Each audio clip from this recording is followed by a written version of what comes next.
बिहार सरकार सख्त पदाधिकारियों के साथ कोरोना पर मंथन जारी। सीएम ने कोविड डेडिकेटेड अस्पताल और हेल्थ सेंटर का लिया जायजा।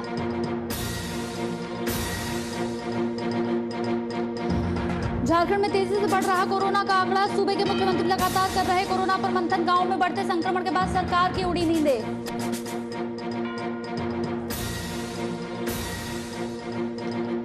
कोरोना संक्रमण के बढ़ते दायरे को देखते हुए सरकार ने बढ़ाई लॉकडाउन की अवधि। लॉकडाउन को लेकर पुलिस प्रशासन सख्त नियम का पालन न करने वालों से पुलिस ने कराई उठक बैठक।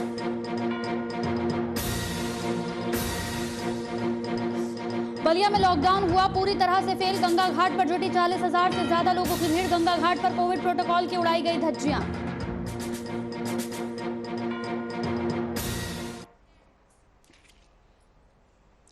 नमस्कार, वीआईपी न्यूज में आपका स्वागत है। आपके साथ हाजिर हूं मैं कंचन। बिहार में बढ़ते कोरोना संक्रमण को देखते हुए सूबे के मुख्यमंत्री नीतीश कुमार लगातार वीडियो कॉन्फ्रेंसिंग के माध्यम से तमाम जिलों के संबंधित अधिकारियों और पदाधिकारियों के साथ मंथन कर रहे हैं और स्थिति का जायजा ले रहे हैं। इसी कड़ी में एक बार फिर से पटना में अपने आवास से सीएम नीतीश कुमार ने कोविड डेडिकेटेड अस्पताल और हेल्थ सेंटर का जायजा लिया।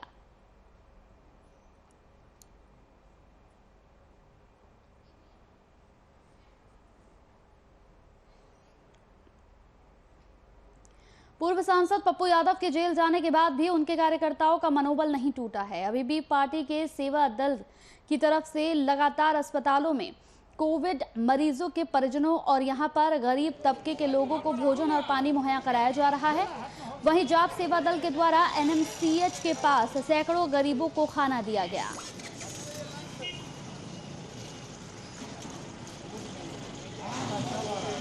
देखिए, जो उनके द्वारा काम पहले से चलाया जा रहा था, उनका खुद निर्देश है कि चाहे मुझे जो भी हो जाए, मेरे हर काम को जो मेरे द्वारा चल रहे थे, गरीबों में खाना बांटना, ज़रूरतमंदों को खाना देना, ऑक्सीजन देना, दवाई देना, हॉस्पिटल में बेड उपलब्ध कराना, निजी अस्पतालों की जो मनमानी चल रही थी उसके विरुद्ध लड़ना, ये किसी भी तरह का कोई काम में बाधा नहीं होना चाहिए और वो निरंतर है जो कि चलते रहना चाहिए। खास उनका साफ निर्देश है और इसी के तहत सेवा दल निरंतर जो है वो अपना कार्य चालू है।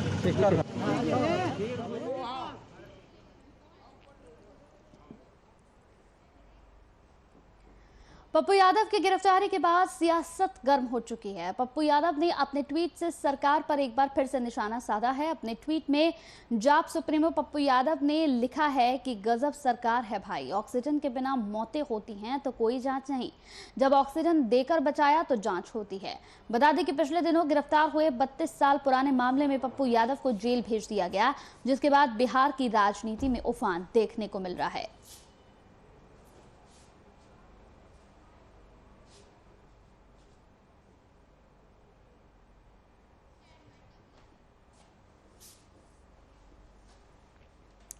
तो वहीं झारखंड में 18 प्लस के सभी राज्यवासियों को कोरोना टीका लगाने की शुरुआत हो चुकी है। दुमका के जरमुंडी ब्लॉक में भी 18 साल से ऊपर के सभी लोगों को कोरोना का टीका दिया जा रहा है। लोगों के बीच टीकाकरण को लेकर मिला जुला असर देखने को मिल रहा है, लेकिन कहीं ना कहीं सोशल डिस्टेंसिंग का सही तरीके से पालन नहीं कराया जा रहा।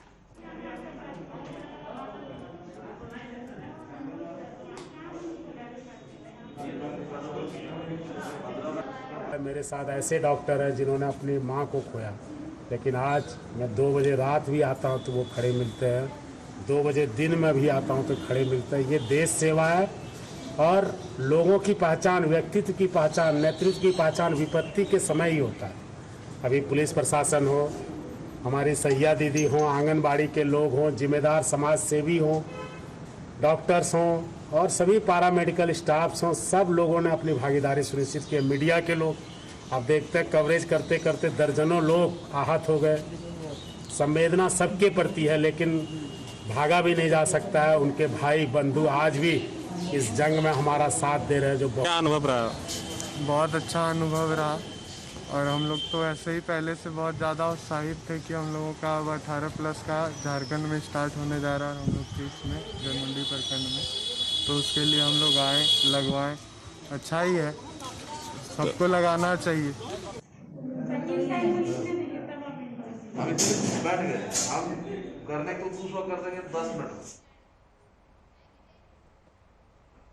तो कोरोना संक्रमण को यहाँ पर जिस तरीके से उसके बढ़ते दायरे को देखते हुए सूबे में सरकार ने लॉकडाउन की अवधि को बढ़ा दिया है, वहीं इस लॉकडाउन में अब सख्ती देखने को भी मिलने लगी है। इसी कड़ी में आज यहाँ बता दें कि आरा शहर में भोजपुर एसपी राकेश दुबे ने निर्देश दिया, जिसके बाद लॉकडाउन में काफ़ी सख्ती यहाँ पर देखने को मिली। भोजपुर पुलिस ने पूरी सख्ती यहाँ पर दिखाई।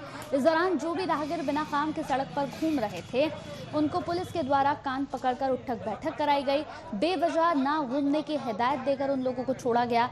दूसरी तरफ बिना मतलब के घूम रहे बाइक सवारों पर भी कार्रवाई करते हुए उनसे फाइन लिया गया, जबकि कई यहाँ पर इलाकों में खुले में जो दुकानें खुली हुई थी उन्हें भी पुलिस ने यहाँ पर बंद करवाया। दुकानदारों पर कानूनी कार्रवाई भी की गई। इस सख्ती के बाद आरा में हड़कंप की स्थिति देखने को मिली। इसके लिए हम लोग ने मोटरसाइकिल मोबाइल रखी है कि जो गली गली भी जाके उन लोगों को मतलब देखेंगे कि बंद हो, लॉकडाउन का पालन कर रहे हैं, और साथ साथ जो है जो नहीं करेंगे उस पर कार्रवाई की जाएगी। अभी सर जिस तरीके से लगातार आप लोग भी पूरा गश्त कर रहे हैं, लोगों में एक चीज़ है कि थोड़ा देर के लिए बाहर जाते फिर अंदर आ जाते हैं, क्या कुछ कार्रवाई में क्या ठोस कार्रवाई कुछ किस जो भी विधि सम्मत जो कार्रवाई है उन लोगों के लिए सब पर कार्रवाई की जाएगी और ये रेगुलर बेसिस पर चलेगा, ये नहीं कि आज ही चल रहा है, ऐसी बात नहीं। सर लोगों से क्या अपील करेंगे इस तरीके की स्थिति में जो लॉकडाउन का पालन करें? तो गाइडलाइंस पूरे पेपर और सब जगह आ चुकी है।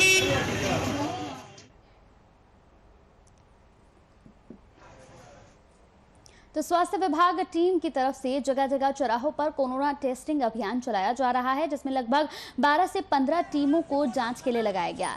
साथ ही गांव से लेकर शहर तक स्वास्थ्य विभाग की टीम यहां पर कोरोना को लेकर टेस्टिंग कर रही है। आपको बता दें कि इस दौरान पीआरडी महिला निशा और साथ ही यहां पर राजपति लोगों को रोककर जाँच करवाने के लिए अपील कर रही हैं। अब तक लगभग 100 लोगों की जाँच हो चुकी है।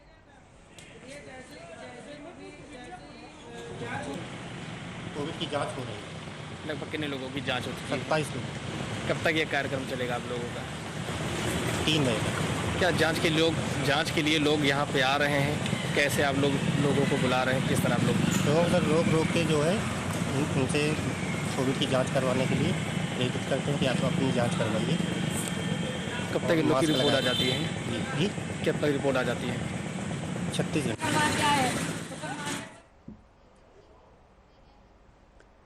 तो झारखंड में कोरोना महामारी का कहर लगातार जारी है। बीते 24 घंटे में कोरोना संक्रमण से यहां पर 76 लोगों की मौत हो चुकी है। साथ ही झारखंड में 3,776 नए कोरोना पॉजिटिव मरीजों की पुष्टि हुई है।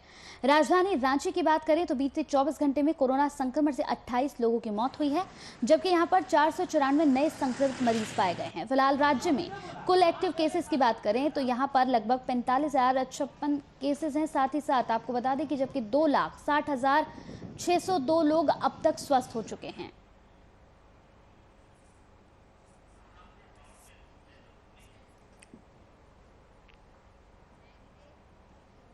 तो बिहार में जहां एक तरफ सरकार कोरोना से राज्य को निजात दिलाने के लिए लॉकडाउन का सहारा ले रही है, तो वहीं दूसरी ओर बाजारों में यहां पर जिस तरीके से भीड़ उमड़ रही है उसे लेके सरकार के लिए ये एक बड़ी चुनौती बनती जा रही है।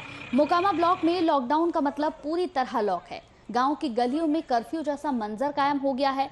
लोग अपने अपने घरों में कैद हैं। जिधर भी नजर जा रही है वहां तक सन्नाटा और खामोशी ही नजर आ रही है। बिल्कुल, यह हमारा प्रायोरिटी पर काम है। सरकार के द्वारा लॉकडाउन कल से ही लगाया जा रहा है। कल भी हम लोग अपनी टीम के साथ उतरे थे और कुछ अपवादों को छोड़ करके पूरी तरह इसका पालन करवाने के लिए हम लोग प्रतिबद्ध हैं। और इसी क्रम में आज हम लोग दूसरे दिन भी उतरे हैं ताकि इसका सख्ती से अनुपालन कराया जाए। और लोगों के द्वारा जो कुछ अनिवार्य कार्यों को जो अपवाद दिया गया है उसके लिए कुछ लोग मेडिकल हो या बैंकिंग सेवा हो या इस अन्य काम के लिए जो कि छूट दी गई है उसके अंतर्गत लोग निकल रहे हैं। उन लोगों से भी मैं अनुरोध कर रहा हूँ कि आप फालतू के काम के लिए बाहर ना निकलें। और तो रायबरेली में जिले के सरीनी थाना क्षेत्र में गंगा घाट पर शवों को दफनाए जाने की खबर मिली है, जिसके बाद डीएम वैभव श्रीवास्तव, एसपी श्लोक कुमार और साथ ही सीएमओ ने दलमऊ गंगा घाट का निरीक्षण किया। निरीक्षण के दौरान नाविकों से पूछताछ की गई, जिसमें उन्होंने दफनाए गए शवों के बारे में पूरी जानकारी दी। फिलहाल इस पूरे मामले की छानबीन जारी है।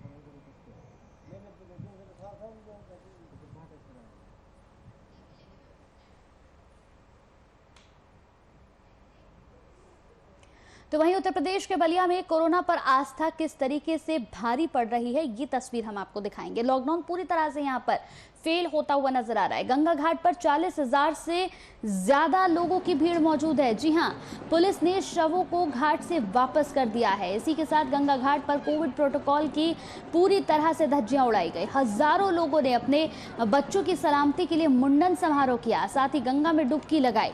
वहीं स्थानीय लोगों का कहना है कि कोरोना बलिया में नहीं है, सरकार लोगों को गुमराह कर रही है। जिले में 35 से 40 हजार लोगों की भीड़ गंगा घाट पर एक साथ मौजूद है, जिसे देखकर मुर्दे भी वापस हो गए, मगर जिला प्रशासन खामोश है।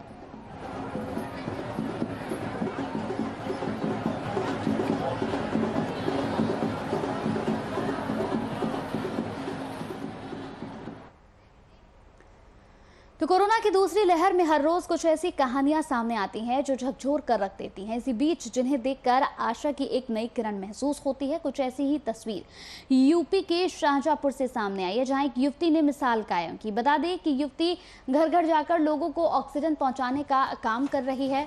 जानकारी के अनुसार अर्शी ने अपने पापा के लिए निजी तौर पर 2 सिलेंडरों की व्यवस्था की थी। अब उन 2 सिलेंडरों में ऑक्सीजन गैस भरवा कर उन लोगों की मदद कर रही है जो होम आइसोलेशन में है और उन्हें ऑक्सीजन गैस की जरूरत है।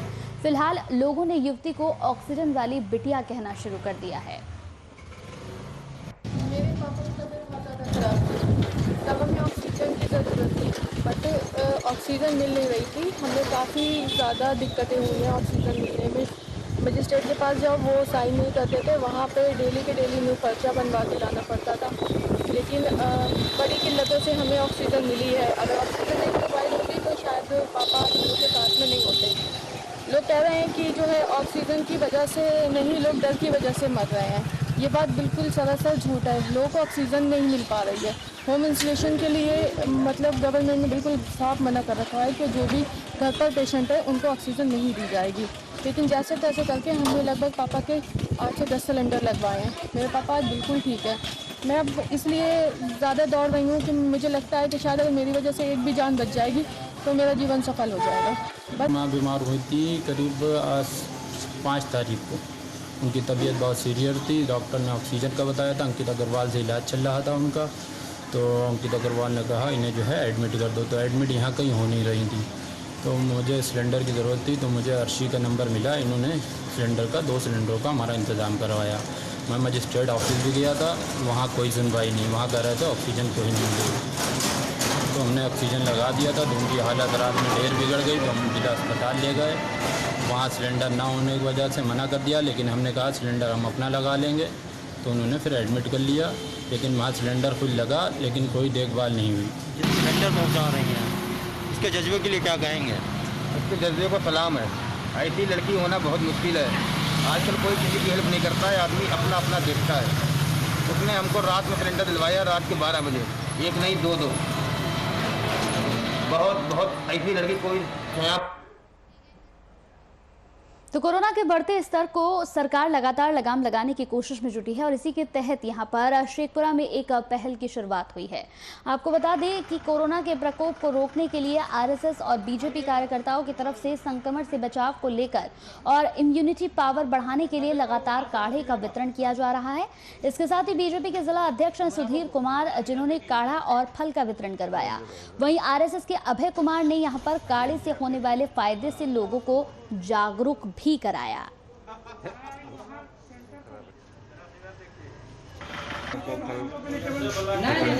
जब से अब पूरे बिहार में ये कोरोना का जो है कि महामारी, वैश्विक महामारी है और पूरे देश अपने भारत जो है कि इससे लड़ रही है ना।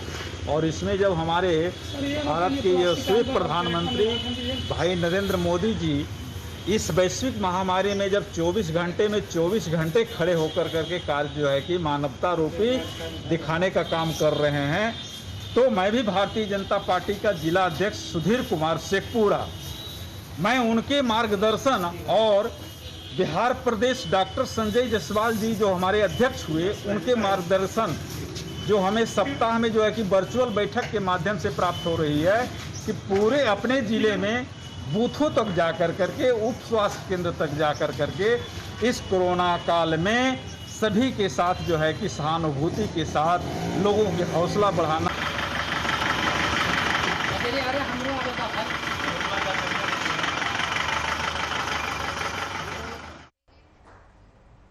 तो प्रयागराज में श्री निरंजनी अखाड़ा ने बड़े हनुमान मंदिर के छोटे महंत और योग गुरु स्वामी आनंद गिरी को यहां पर बाघमरी मठ और निरंजनी अखाड़े से निष्कासित कर दिया है। महंत नरेंद्र गिरी के शिष्य होने की वजह से योग गुरु को अखाड़े के सबसे मजबूत लोगों में माना जाता रहा है, लेकिन पिछले कुछ समय से गुरु और शिष्य के बीच में मतभेद हो रहा है। हालांकि सार्वजनिक मंच पर कभी स्वामी आनंद गिरी ने महंत नरेंद्र गिरी पर किसी प्रकार का बयान जारी नहीं किया।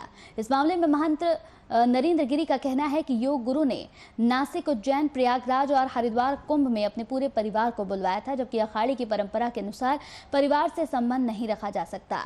इसी दौरान उन्हें 1 महीने पहले दी गई चेतावनी के बाद भी जब वो नहीं माने तो उन्हें यहां पर मठ से हटा दिया गया।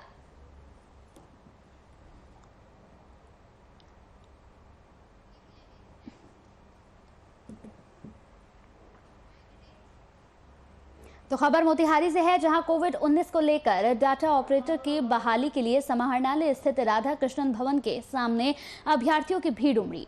इस दौरान सोशल डिस्टेंसिंग का पालन भी नहीं हुआ, साथ ही कहीं कोई सुरक्षा व्यवस्था नहीं दिखी। बता दें कि इस डाटा ऑपरेटर की बहाली सिर्फ 3 महीने के लिए होनी है।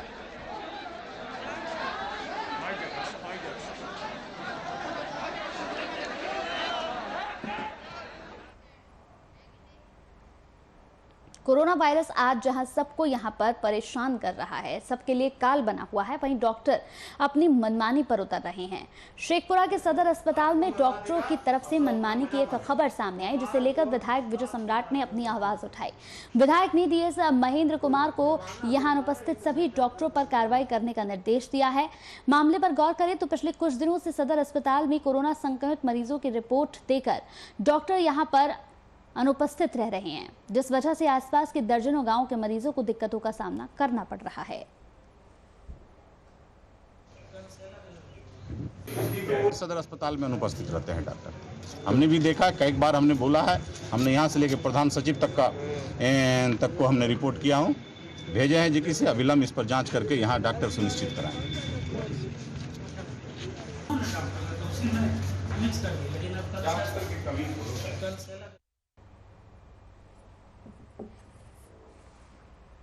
तो ब्लैक फंगस बीमारी ने झांसी में भी दस्तक दे दी है, जहां कोरोना संक्रमित 5 मरीजों में इसके लक्षण देखे गए हैं। इसके बाद इसकी जांच के लिए उनकी एमआरआई कराई गई। एमआरआई में यहां म्यूकर माइकोसिस की पुष्टि हुई है, जिसमें चिकित्सकों का कहना है कि इस बीमारी का उपचार संभव है। साथ ही जिन मरीजों की मौत हुई है उनकी इम्यूनिटी बेहद कमजोर हो गई थी, जिससे ब्लैक फंगस का इन्फेक्शन यहाँ पर बढ़ गया। उपचार के बावजूद उन्हें बचाया नहीं जा सका। उन्होंने बताया कि जिन मरीजों में ब्लैक फंगस पाया जा रहा है उन्हें सही समय पर उपचार देने से इसे ठीक किया जा सकता है।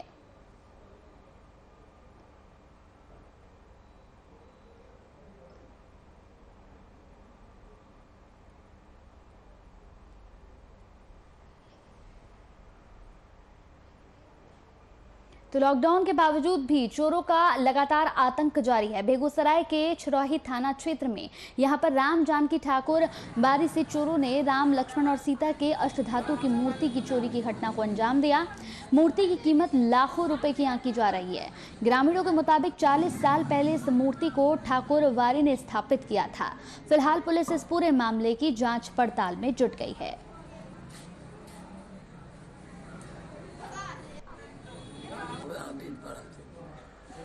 रात में आप यहीं सोए थे? हाँ, मैं यहीं हम कहीं ले जाता, चल लो ले जाता।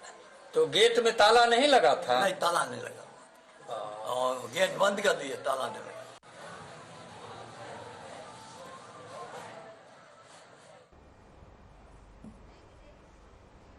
तो छपरा जिले में चिकित्सा कर्मी का एक वीडियो वायरल हुआ है, जिसमें शराब के नशे में ऑर्केस्ट्रा के साथ चिकित्सा कर्मी डांस कर रहे हैं। आपको बताते चले तो लगातार जिस तरीके से यहां पर खबर सामने आई है, साथ ही साथ आपको बता दें कि लगातार इन तमाम चीजों को रोकने का प्रयास भी किया जा रहा है। तो छपरा के गड़खा गांव में अज्ञात चोरों ने शादी के घर से आभूषण और कीमती सामान चोरी करके मौके से फरार हो गए। इस पूरे मामले में पीड़ित ने यहां पर गड़खा थाने में एफआईआर दर्ज करवाई। आपको बताते चलें कि लॉकडाउन लगने के बाद गड़खा में बाइक, साइकिल और घरों में चोरी की घटना में लगातार वृद्धि होती जा रही है। पुलिस की विफलताओं के कारण ग्रामीणों में दिनों दिन आक्रोश भी बढ़ता जा रहा है।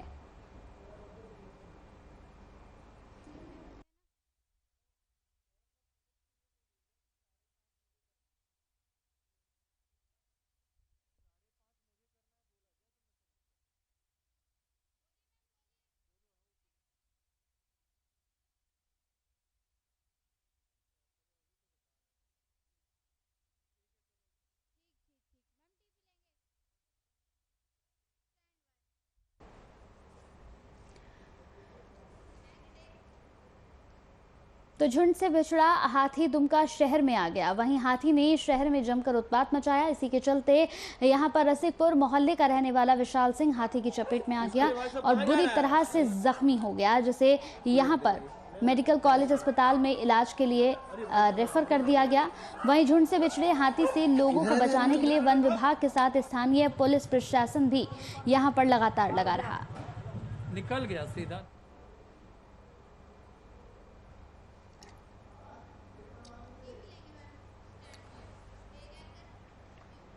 कोरोना संकट के बीच मुजफ्फरपुर से एक राहत देने वाली खबर सामने आई है। कोरोना की दूसरी लहर में मुजफ्फरपुर में भी कोरोना संक्रमण से लोगों की काफी संख्या में मौतें हो रही थी, पर इसमें पिछले एक सप्ताह से कमी आनी शुरू हो गई। वीआईपी न्यूज की टीम मुजफ्फरपुर के यहां पर सिकंदरपुर स्थित शमशान घाट पर गई तो मुक्ति धाम प्रबंध समिति के संयोजक यहां पर संजय केजरीवाल ने बताया कि कोरोना की दूसरी लहर में 30 से 35 शवों का दाह संस्कार हो रहा था।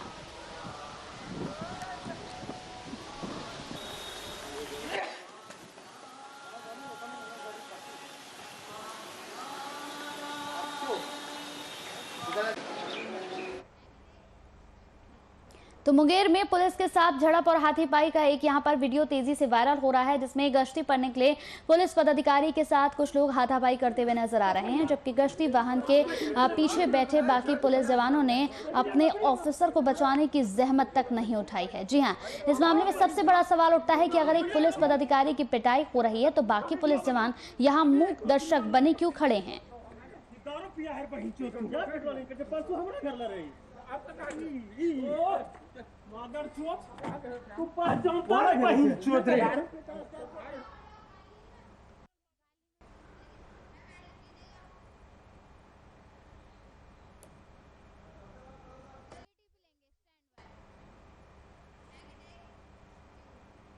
तो आपसी विवाद में आए दिन खूनी संघर्ष की खबरें सुनने को मिलती हैं। ताज़ा मामला सहरसा का है, जहां आपसी विवाद को लेकर गोलीबारी की घटना हुई है। इस घटना में एक युवक की गोली मारकर हत्या कर दी गई। घटना के बाद मौके पर पहुंची पुलिस ने शव को कब्जे में लेकर पोस्टमार्टम के लिए सदर अस्पताल भेज दिया और इस मामले की जांच में जुट गई।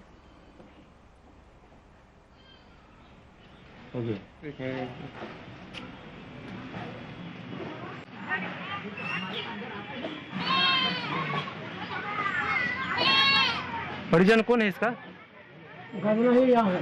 हाँ, आप है क्या परिजन?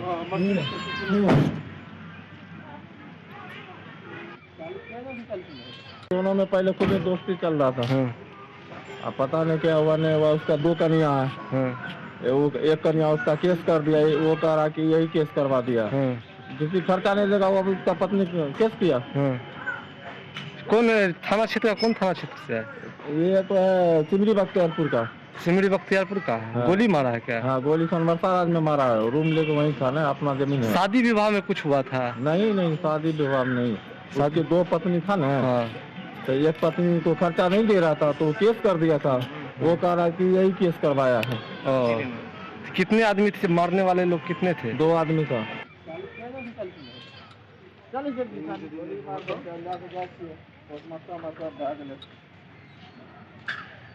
गोली राइते मर गए वो, साफ आए थे दम से। चलिए, इसी के साथ वीआईपी न्यूज में मेरे साथ इतना ही। नमस्कार।